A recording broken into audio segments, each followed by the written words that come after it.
Okay, our question today is, Judaism destroys my individuality. That's not really a question, it's more of a statement. But the gist of the question is, you know, if I'm keeping Jewish law, if I'm following the commandments, then I'm going to be this clone, like all, you know, if we're all the same. Where's the individuality? I would have to say here a few points. Even if you look at the Orthodox community, the most Orthodox of Orthodox Jews, just look through. I mean, it's hard to judge these type of things, so I'm using these labels. But you look at Orthodox communities, there's a massive range, a very wide range of practices, even within Jewish law.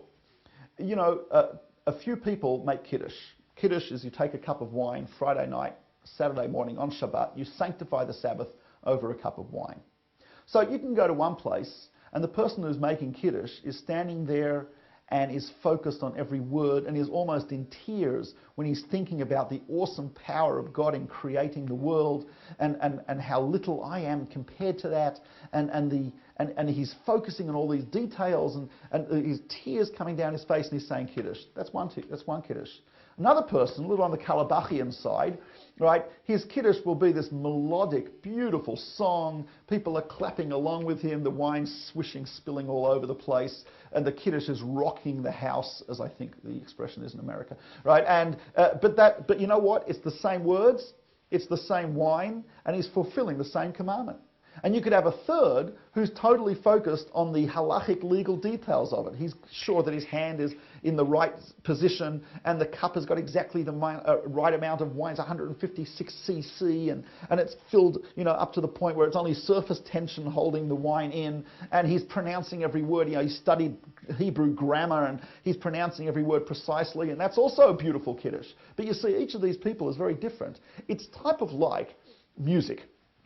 You could take the same piece of music composed by a composer, Beethoven, Mozart, Brahms, etc. And different orchestras and different conductors, there'll be a different feel to the music.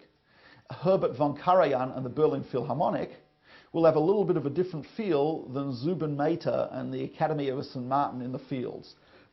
Every one of those people who are playing, it's the same notes pretty much, the same instruments, but there's a difference in the music. The same is true in Judaism. You could have the same notes, the same halacha, the same laws, but there's a very beautiful, unique, individual flavor. Every family has its own flavor when it comes to the Shabbat table. Every person, when they pray, unique flavor to that. Every person, when they study Torah, very unique perspective. Every single person has their own understanding, their own perspective. We are united in our beliefs. We are united in the basic rules of Jewish law, but there's a tremendous range, a beautiful level of individuality within those notes of the orchestra within Jewish law. So it doesn't take away our individuality. On the contrary, it puts it at a deeper place.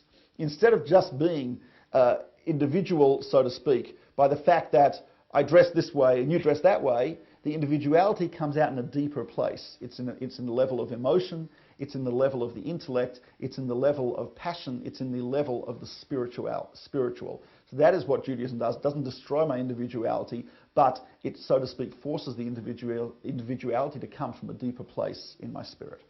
Thanks very much.